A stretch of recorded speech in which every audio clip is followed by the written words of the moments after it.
మీ అందరినీ పిలవడానికి కారణం యాక్చువల్గా మనకి 6th national EMRS cultural event ఒకటి చేస్తున్నాం. ఇప్పటిదాకా ఇది 6వది. ఇది ఇంతవరకు మనం అది హోస్ట్ చేస్తున్నాం. ఇంతవరకు ఎక్కడెక్కడో వేరే వేరే రాష్ట్రాల్లో జరుగుతుండేది. ఈరోజు టోటల్గా మన కంట్రీలో ఉన్నటువంటి దాదాపుగా అంటే 405 ఈఎంఆర్ఎస్ స్కూల్స్లో ఉన్నటువంటి పిల్లలందరూ కూడా ఇక్కడికి వస్తున్నారు, విజయవాడ. అయితే మన ఆంధ్రప్రదేశ్లో టోటల్గా 28 ఈఎంఆర్ఎస్ స్కూల్స్ ఉన్నాయి. అక్కడ పిల్లలు కూడా ఇక్కడికి రావటం, కంట్రీ మొత్తం మీద 1800 మంది పిల్లలు ఇక్కడికి వచ్చి ఈ ఈవెంట్లో పాల్గొంటున్నారు. మన ఆంధ్రప్రదేశ్కి సంబంధించి 110 మంది పిల్లలు ఇక్కడికి వస్తున్నారు. టోటల్గా 22 స్టేట్స్ నుండి టోటల్గా పిల్లలందరూ ఇక్కడికి రావడం. ముఖ్యంగా ఈ ఈవెంట్ ముఖ్య ఉద్దేశం ఏంటంటే మన గిరిజన పిల్లల్లో ఉన్నటువంటి ఏవైతే టాలెంట్స్ ఉన్నాయో అవి బయటకు తీయడంతో పాటు చాలా వరకు మాట్లాడాలంటే భయం, ఒక రకమైన బిడియం, జంకు, ఇవన్నీ కూడా పిల్లల్లో ఉంటాయి, పెద్దవాళ్ళలో కూడా ఉంటాయి ఇవి. కాబట్టి ఇవన్నీ కూడా పిల్లల దగ్గర నుంచి అవి తొలగించి పిల్లలు కల్చరల్గా ఎంత యాక్టివ్గా ఉన్నారు, వాళ్ళ లోపల ఎంతవరకు వాళ్ళకు మోటివ్ అవుతున్నారు, వాళ్ళు ఎంతవరకు వాళ్ళ తాలూకా నాలెడ్జ్ ఉంది. అంటే లిటరేచర్ కూడా మనం దీంట్లో ఉంది, అంటే పోటీ అవి కూడా పెడుతున్నాం. అంటే డ్యాన్స్ కానీ, అలాగే కల్చరల్ ఉన్నటువంటి మా గిరిజన సంస్కృతి సాంప్రదాయాలు ప్రతిబింబించే విధంగా ఆర్ట్స్ వేయటం కానీ, డ్యాన్సులు కానీ, అలాగే లిటరేచర్ కానీ, అలాగే కొన్ని ఆటపాటలతో పాటు అన్నీ చేసుకుంటూ మొత్తం దాదాపు 35 ఈవెంట్స్ ఉన్నాయి మొత్తం పిల్లలందరికీ. ఇవి మనం డిసెంబర్ నెల 3, 4, 5 తేదీల్లో మనం చేస్తున్నాం. ఈ 3 రోజుల ఈవెంట్ కూడా 22 రాష్ట్రాల నుంచి వస్తున్నారు, పెద్ద ఎత్తున చేస్తున్నాం. పిల్లల్లో ఉన్నటువంటి సృజనాత్మకత కానీ, వాళ్ళలో ఉన్నటువంటి ఒక టాలెంట్ అంతా బయటకు తీసి వాళ్ళు పూర్తి స్థాయిలో అన్ని విధాలుగా వాళ్ళు అంటే మనసు విప్పి వాళ్ళు అన్ని విధాలుగా మాట్లాడుకునే విధంగా, వాళ్ళ టాలెంట్ బయట పెట్టే విధంగా అన్ని విధాలుగా మనం వాళ్ళకి, ఎందుకంటే ఇట్లాంటి టాలెంట్స్ బయట పెట్టేటప్పుడే వాళ్ళు ఫర్దర్గా ఫ్యూచర్గా వాళ్ళు ఏం చేయగలుగుతారు, ఏం చెయ్యాలనుకుంటున్నారు కూడా మనకు బయటకు వస్తుంది. ఎందుకంటే లాస్ట్ ఇయర్లో మనం ఎన్ఐటీకి, ఐఐటీకి, ఎంబీబీఎస్కి చాలామంది పిల్లలు సెలెక్ట్ అయ్యారు. ఇంతకు పూర్వం అలా ఉండేది కాదు, చాలా తక్కువ మంది పిల్లలు ఉండేవాళ్ళు. కానీ ఇప్పుడు సెలెక్ట్ అవుతున్నారు. వాళ్ళు సెలెక్ట్ అవుతున్నారు అంటే వాళ్ళకు ఒక్కొక్కరికి ఒక్కొక్క టాలెంట్ ఉంటుంది. ఆ టాలెంట్ ప్రకారమే ఈరోజు ఈ పిల్లలందరినీ కూడా, అంటే బెస్ట్ ఉన్నటువంటి పిల్లలందరినీ కూడా వదిలిపెడుతున్నాం. మన రాష్ట్రంలో 28 స్కూల్స్లో ఉన్నటువంటి 110 మంది పిల్లలు ఇక్కడ తీసుకొస్తున్నాం. వాళ్ళు బెస్ట్. వాళ్ళనంటే వాళ్ళ లిటరేచర్లో కానీ, డ్యాన్స్లో కానీ, పాటల్లో కానీ, ఆటల్లో కానీ, చదువులో కానీ, దేంట్లో వాళ్ళు ముందున్నారు, లీడర్షిప్ క్వాలిటీస్ కానీ అన్ని విధాలు చూసి వాళ్ళు ఏంటంటే ఏ విధంగా వాళ్ళు ముందుకు వెళ్ళగలుగుతారు, వాళ్ళ ఫ్యూచర్లో వాళ్ళకి మనం ఏ విధంగా వాళ్ళకి మనం సహాయం చేస్తే ఇంకా కాస్త పైకి వెళ్ళగలుగుతారనే ఉద్దేశంతో కూడా మనం ఇది చూస్తున్నాం. ముఖ్యంగా ఏంటంటే విదేశీ విద్య మీ అందరికి కూడా తెలుసు. ఇక్కడ బాగా చదువుకున్న పిల్లలు విదేశీ విద్యకి ఎవరు ఎంతవరకు వీళ్ళు అర్హత సంపాదించగలరని కూడా మనం చూడడానికి కూడా ఇది ఒక మనం పనమానికగా చూసుకోవచ్చు. కాబట్టి ఇవన్నీ కూడా మనం చేసుకుంటూ వెళ్తామని మీ అందరికీ తెలియజేసుకుంటూ, ఎందుకంటే ఆ ఈవెంట్లో పిల్లలందరూ కూడా 1800 మంది పిల్లలు, వివిధ రాష్ట్రాల నుంచి వచ్చిన పిల్లలు, వివిధ కల్చర్ ఉన్న పిల్లలు, వివిధ భాషలు ఉన్న పిల్లలు అందరూ కూడా ఒక దగ్గర కూర్చుంటే వాళ్ళు కూడా పిల్లల్లో ఒక ఫ్రెండ్షిప్ కానీ వాళ్ళు అన్ని విధాలుగా డెవలప్ అవుతుందనే ఉద్దేశంతో ఈ ఈవెంట్ పెడుతున్నాము. ఎందుకంటే ఇది 6th నేషనల్ ఈవెంట్. అంటే ఇంతకు పూర్వం వేరే దగ్గరికి మన పిల్లల్ని తీసుకొని వెళ్ళేవాళ్ళం, ఇప్పుడు అందరినీ ఇక్కడ తీసుకొస్తున్నాం. వాళ్ళని అన్ని విధాలుగా మోటివ్ చేసి మన పిల్లలు దేనిలో తక్కువ కాదు, మన పిల్లలు అన్నిటికీ సమర్థులు అని చెప్పే విధంగా ఈ కార్యక్రమం చేద్దామనే ఉద్దేశంతో చేస్తున్నాం. ఈ కార్యక్రమం గౌరవ ముఖ్యమంత్రి గారు ముందుగానే మాకు అన్ని విధాలుగా మాకు డైరెక్షన్స్ కూడా ఇవ్వడం జరిగింది. ఇది సెంట్రల్ నుంచి వచ్చినటువంటి అన్ని విధాలుగా వాళ్ళ ఏవేవైతే నామ్స్ ఉన్నాయో ఆ నామ్స్ అన్నిట్లు కూడా మనం ఫాలో అయ్యి వెళ్తున్నాము. కాబట్టి పిల్లలకి ఇది ఒక అద్భుతమైన అవకాశం. ఈ అవకాశం ఏంటంటే పిల్లలు వాళ్ళ దగ్గర ఉన్నటువంటి లోపల ఉన్న టాలెంట్ని బయట పెట్టడానికి కానీ వాళ్ళకు ఉన్నటువంటి ఇష్టాలు ఏవైనా ఉన్నవి అవన్నీ కూడా చెప్పడానికి వాళ్ళందరికీ ఇంకొక భాష వాళ్ళతో మాట్లాడి వాళ్ళకు ఉన్నటువంటి ఆ భాషా పరిజ్ఞానం ఎంత ఉందో తెలుసుకోవడానికి ఇవన్నీ కూడా ముందుకు వస్తాయి. కాబట్టి వీటన్నిటిని కూడా పిల్లల్ని ఎంకరేజ్ చేయడానికి ఈ కార్యక్రమం మనం చేస్తున్నాం. అంటే ఇంతమంది పిల్లలు పేరెంట్స్ ప్రదర్శిస్తారంటే మొత్తం మనం ఇక్కడ ఈ కాలేజ్ పెడుతున్నాం, కేఎల్ యూనివర్సిటీ పెడుతున్నాం, వెన్యూ తీసుకున్నాం. కేఎల్ యూనివర్సిటీలో ఎంత ప్లేస్ ఉందో మీ అందరికి కూడా తెలుసు, ఎందుకంటే ఒక్కొక్క బ్యాచ్ ఒక్కొక్క దగ్గర ఉంటారు. 12 వెన్యూస్ పెడుతున్నాం. 12 వెన్యూస్ పెడుతున్నాం. ఒక్కొక్క బ్యాచ్ ఒక్కొక్క దగ్గర ఉంటారు. టీచర్స్ ఉన్నారు, లెక్చరర్స్ ఉన్నారు, మన తాలూకా మొత్తం మన స్టాఫ్ అంతా ఉంటారు అక్కడే. మొత్తం అందరూ ఉంటారు. కాబట్టి అందరూ ఎవరెవరు ఎంతమంది పార్టిసిపేట్ చేస్తున్నారో ఒకసారి మీరు చెప్పేయండి. ఎందుకంటే ఇంతమంది కూడా పిల్లలు చాలా జాగ్రత్తగా చూసుకోవాలి. ఎందుకంటే 1800 మంది పిల్లలు అంటే అందరినీ జాగ్రత్తగా చూసుకోవాలి కాబట్టి అందరినీ కలిపి ఈవెంట్ పెడుతున్నాము. మేము ఇక్కడ మా వాళ్ళు కూడా ఉంటున్నారు, మొత్తం అందరూ, నేను కూడా ఉంటాను. పిల్లలందరినీ జాగ్రత్తగా చూసుకొని వాళ్ళ టాలెంట్ మనం బయట తీయడం కోసం అన్నది 12 అండి. 12 అవునండి. అవునండి. స్టేట్ లెవెల్లో ఆల్రెడీ కాంపిటీషన్స్ జరిగి వాళ్ళు లిస్ట్ అవుట్ చేసుకున్న పిల్లలు ఇక్కడికి వస్తారు మేడం. మన స్టేట్ లో ఎలాగైతే 110 మంది పిల్లలు మనం సెలెక్ట్ చేసామో వాళ్ళ స్టేట్ లో వాళ్ళలాగా సెలెక్ట్ చేసి మనకు పంపించారు. అక్కడ స్టేట్ లెవెల్లో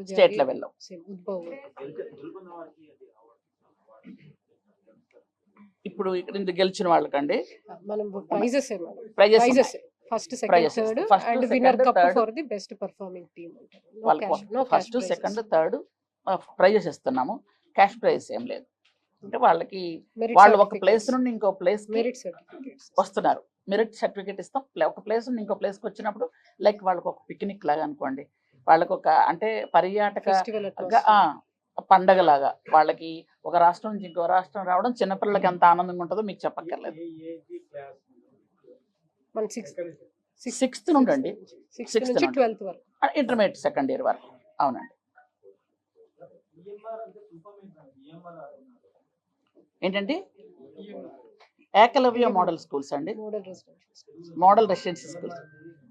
EMRS Eklavya model residential schools. అవునండి. కోఆపరేట్ చేసి మనకి బాగా కవర్ చేసి ఫస్ట్ ఇంకేమైనా అడుగుతారా సార్? అంటే 6th నేషనల్ కదండి ఇది ప్రోగ్రాము. ఇంతవరకు 5 అయిపోయి మనం ఆ రోజు మనం చేస్తున్నాం. ఇది ఫస్టే మన ఇండియాలో, అంటే మన రాష్ట్రంలో మనం చేయడం ఫస్టే. కాబట్టి మీ అందరూ కూడా, అంటే ఈరోజు కొంచెం లేట్ వచ్చాం, సారీ. ఎందుకంటే అందరూ కూడా దయచేసి కోఆపరేట్ చేయండి. ఎందుకంటే మన పిల్లలు, గిరిజన పిల్లల్ని వాళ్ళ తాలూకా టాలెంట్ కానీ సృజనాత్మకత కానీ వాళ్ళకి ఉండే భయాలు పోగొట్టాలనే ఉద్దేశంతో ఒకటి మంచి ప్రోగ్రామ్ చేయాలని అనుకుంటున్నాం. కాబట్టి దయచేసి మీడియా పత్రికా ప్రతినిధులందరూ కూడా కోఆపరేట్ చేయమని కోరుకుంటున్నాను. ఒడిశా, డెహ్రాడూన్, తెలంగాణ, కర్ణాటక జరిగింది. Last year it was in Odisha. Last year ఒరిస్సాలో జరిగింది. ఇది 6th అండి, 6th national EMRS cultural programmes అండి. దీన్ని ఉద్భవ్ అని కూడా పెట్టాం. ఉద్భవ్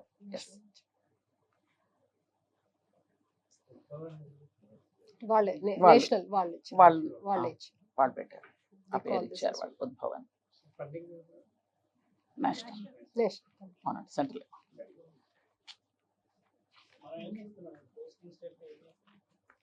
వాళ్ళు 1800 మంది పిల్లలు మన దగ్గరకు వస్తున్నారు. వాళ్ళకి అన్ని కొన్ని స్కూల్స్, హాస్టల్స్ అన్ని వాళ్ళకి స్టేకి ఇస్తున్నాం. వాళ్ళకి కావాల్సినటువంటి ఒక కిట్ ఇస్తున్నాం, డ్రెస్, వాళ్ళకి కావాల్సినటువంటి ఇస్తున్నాం, ఒక కిట్ ఇస్తున్నాం. తర్వాత వాళ్ళు ఇక్కడికి వచ్చాక భోజనం, మంచి హెల్దీ భోజనం, వాళ్ళకి పౌష్టికాహారం పెడుతున్నాం.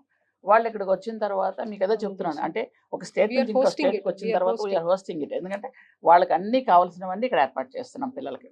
వాళ్ళు చక్కగా ఈ 3 రోజులు హెల్దీగా ఆడుకుంటూ వాళ్ళ టాలెంట్ బయట పెడుతూ ఈ 3 రోజులు వాళ్ళకి ఏం కావాలో అవన్నీ చేస్తున్నాం. పిల్లలకి ఏం కావాలి, వాళ్ళు ఎలా ఏం తింటారు, వాళ్ళ రాష్ట్రం ఫుడ్ ఏంటి, అవన్నీ చూసుకుని కూడా చేస్తున్నాం. అలాగే వాళ్ళకి కిట్ ఇస్తున్నాం, ఒక డ్రెస్ వెల్కమ్ కిట్ ఇస్తున్నాం వాళ్ళందరికీ. అవునండి, అవును, ఒక చోటేనండి మొత్తం. అంటే పిల్లలు బయటకు వెళ్తే మళ్ళీ మేము మానిటరింగ్ చేసుకోవడం కాస్త సేఫ్టీ చూసుకోవాలి కాబట్టి వాళ్ళకి హాలిడేస్ ఉన్నాయి. సో వాళ్ళని రిక్వెస్ట్ చేసి కేఎల్ యూనివర్సిటీ హాలిడేస్ అండి ఇప్పుడు, అందుకోసం We have taken that. Madam ఇప్పుడు ఇవాళ జీవోఎం సచివాలయ ఉద్యోగులకు సంబంధించి సార్ నేను ఇక్కడ ఇదేం మాట్లాడితే బెటర్ అనుకుంటా, అది మళ్ళీ డైల్యూట్ అయిపోద్ది ప్లీజ్. ఇది నాది డైల్యూట్ అయిపోద్ది.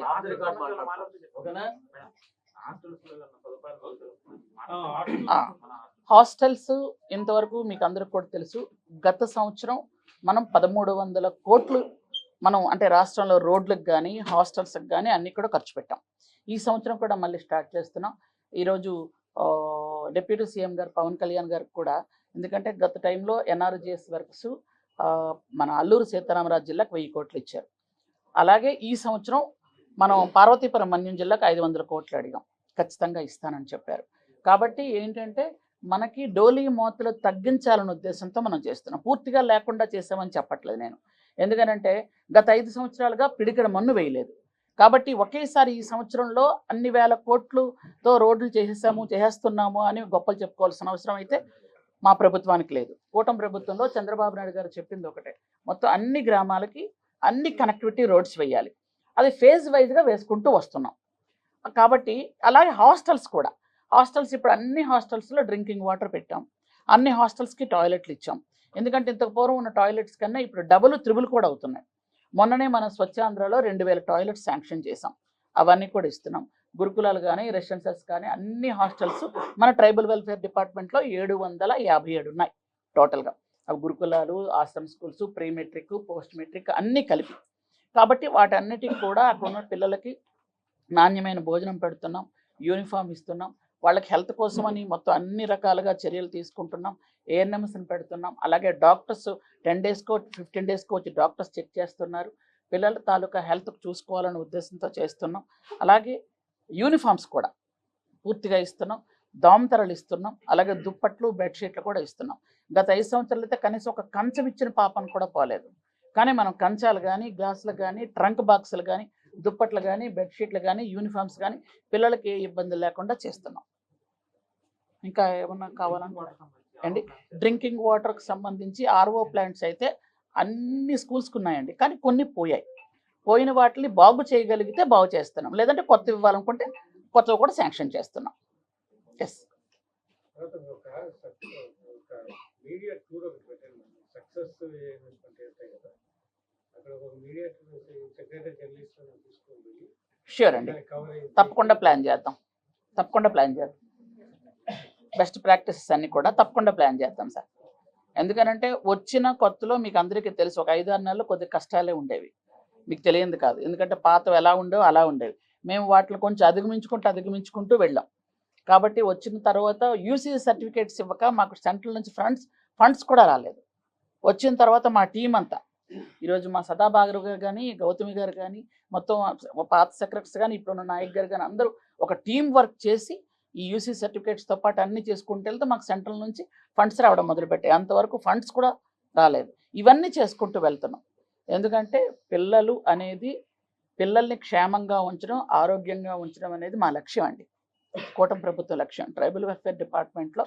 అందుకనే అన్ని ఐటీడీఏల్లో కూడా మీకు ఇంతకు పూర్వం కూడా చెప్పాను, ఇప్పుడు చెప్తున్నాను, అన్ని ఐటీడీఏలు కూడా బలోపేతం చేస్తున్నాం. ఐఏఎస్ ఆఫీసర్లని అక్కడ పీఓలుగా వేస్తున్నాం, బలోపేతం చేసుకుంటూ వెళ్తున్నాం. ఇంతకు పూర్వం ఐటీడీ ఆఫీసులు అంటే కనీసం ఎవరు వెళ్ళడం మానేశారు. ఈరోజు 9 ఐటీడీఏల్లో కూడా ఐఏఎస్ ఆఫీసర్లు ఉన్నారు. ఐఏఎస్ ఆఫీసర్లు ఏంటంటే మొత్తం అన్ని ఎలాగైతే ఇంతకు పూర్వం మనం 14-19లో ఎలాగైతే ఐటీడీఏలకు వెళ్తే ఒక కాగితం ఇస్తే మాకు హెల్ప్ జరుగుతుంది అని నమ్మకంతో గిరిజనులు వెళ్ళేవాళ్ళు, ఇప్పుడు అది మళ్ళీ స్టార్ట్ చేసాం. సహజంగా గిరిజనులు అంటే మీ అందరికి కూడా తెలుసు, ఇప్పుడు పిల్లల విషయంలో ఏదైతే ఇప్పుడు చెప్పానో, సిగ్గు, బిడియం, భయం, బెరుకు, అది పర్యాయ పదాలు ఎన్నున్నా కానీ అవన్నీ ఉంటాయి మాకు. ఎందుకంటే భయం, వెళ్ళి అడగాలంటే భయం, ఏమంటారో ఏమవుతుందని. అట్లాంటిది ఐటీడీఏలు వాళ్ళకి, ఐటీడీఏలు మాకేంటంటే ఒక తల్లితో సమానం, వెళ్ళి అడగొచ్చు అనే ఒక ధైర్యం ఉండేది. అది గత 5 సంవత్సరాల ధైర్యం పోయింది. 18 పథకాలను క్యాన్సిల్ చేసేసారు. ఈరోజు ఏంటంటే మళ్ళీ ఐటీడీఏలు బలోపేతం చేసుకుంటూ వెళ్తున్నా, ఆ పథకాలన్నీ ఇచ్చుకుంటూ వెళ్తున్నాం. కాబట్టి అందరూ హ్యాపీగా ఐటీడీఏకి రాగలుగుతున్నారు. కాబట్టి హాస్టల్స్ కూడా మేము బాగు చేయగలుగుతున్నాం, రోడ్లు కనెక్టివిటీ రోడ్లు వేయగలుగుతున్నాం, అన్నీ కూడా చేయగలుగుతున్నాం. అది దబదబాగా చేసుకుంటూ వెళ్తున్నాం. ఇంకా సికిల్ సెల్ ఎనీమియాతో బాధపడుతున్న వాళ్ళకు కూడా మళ్ళీ వాటికి కూడా మనం పెన్షన్స్ ఎలాగైతే ఇస్తున్నామో ఇప్పుడు ఈరోజు కేజీహెచ్లో ఒక ప్రత్యేకమైన సెల్ ఏర్పాటు చేసాం ఉత్తరాంధ్ర వరకు. ఉత్తరాంధ్రలో ఎక్కువ ఉన్నాయి కాబట్టి అలాగే ఎక్కడెక్కడ కొంతమంది దగ్గర ఏర్పాటు చేస్తున్నాం. అలాగే బ్లడ్ కావాలి అంటే ఇంతకు పూర్వం ఇబ్బంది ఉండేది, ఇప్పుడు చేస్తున్నాం. అలాగే ఇంతకుముందు సిహెచ్సిలో మాత్రమే మందులు ఉండేవి, ఇప్పుడు పిహెచ్సి కూడా మందులు వెళ్తున్నాయి. మలేరియా కానీ కుక్క కాటు పాము కాటు అన్నీ కూడా పిహెచ్సిల వరకు మొత్తం ప్రతి మెడిసిన్ దొరికే విధంగా చేస్తున్నాం.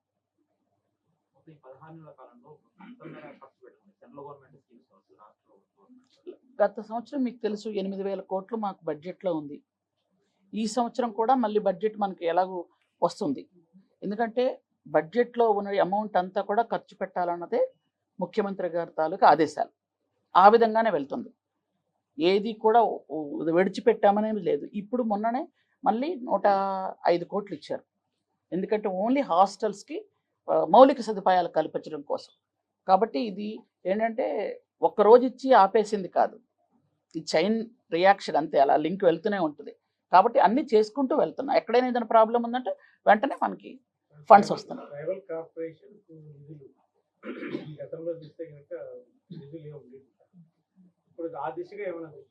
పెడుతున్నామండి. ట్రైకార్ లోన్స్ గత 5 సంవత్సరాలు ఆపేశారు, మేము మళ్ళీ ఇవ్వాలని స్టార్ట్ చేస్తున్నాం. అది ఆల్రెడీ స్టార్ట్ అయిందండి, అప్లికేషన్స్ తీసుకుంటున్నాం. అవునండి, బడ్జెట్ అలొకేట్ అయిందండి 20 కోట్లు ఆల్రెడీ. అంటే ముందు ఒక ఈ సంవత్సరం 20 కోట్లు ఇద్దామని, యాక్చువల్ 110 కోట్లు.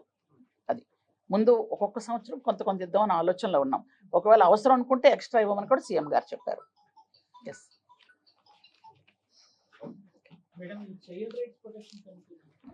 త్వరలో వేసేస్తున్నాం అండి, ఎందుకంటే దానికి కొంతమంది కోర్టుకు వెళ్ళడం ఇబ్బందులు అవన్నీ కూడా వచ్చాయండి. అందువల్ల దాన్ని కొంచెం ఆపాల్సి వచ్చింది. ఈ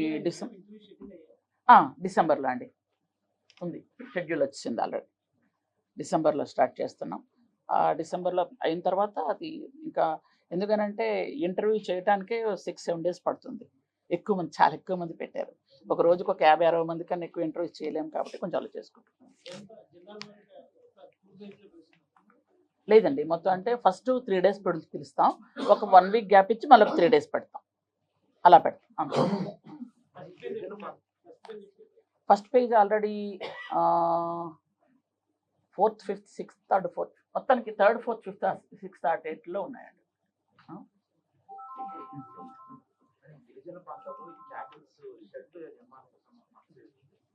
చేసామండి. ఏంటంటే మనకి ఇప్పుడు యాక్చువల్గా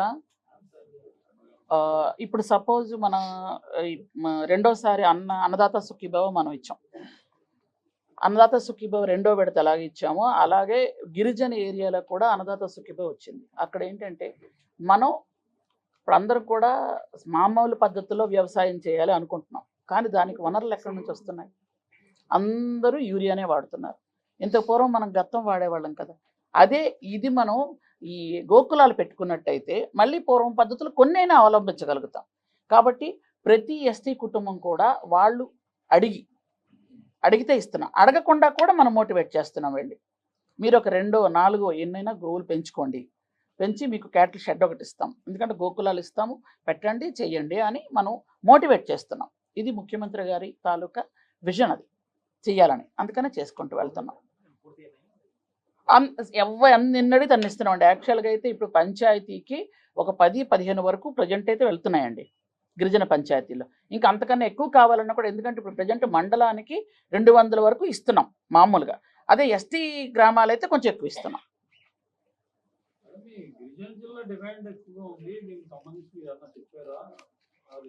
సార్ యాక్చువల్గా మనకేంటంటే అరకు పార్లమెంట్ అనేది మీకు అందరికీ తెలుసు, 530 కిలోమీటర్ల దూరం ఉన్న అరకు పార్లమెంట్. అది నాకు తెలిసి మన ఇండియాలో అతి పెద్ద దాంట్లో ఇది 2nd అనుకుంటా, లార్జెస్ట్ 1 అని అనుకున్నాను నేను, ఫస్ట్ కాదని అన్నారు, 2nd ఇది.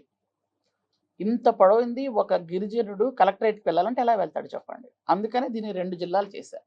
2 జిల్లాలు చేసినా కానీ మీకు పాడేరులో కలెక్టరేట్ ఉంది, రంపచోడవరం నుంచి రావాలంటే 300 కిలోమీటర్లు. కాబట్టి రంపచోడవరంని వేరే జిల్లాలో మార్చండి అని అక్కడ ఉన్న గిరిజనులు అడుగుతున్నారు. అది ముఖ్యమంత్రి గారు నిర్ణయం తీసుకుంటారు. దాని మీద నేను చెప్పే అంత పెద్ద డెసిషన్ నేను చెప్పలేను కాబట్టి నిర్ణయం ఇదన్నది ముఖ్యమంత్రి గారు ఉంటుంది. చరిత్ర సృష్టించినోడు ఇప్పుడు ఆ చరిత్రని తిరగరాయబోతున్నాడు. అబద్ధాల గోడల్ని బద్దలు కొట్టి నిజాలను రాగా మీ ముందుంచబోతున్నాడు. నిజమైన వార్తల కోసం వెంటనే డౌన్లోడ్ చేసుకోండి రా యాప్ని.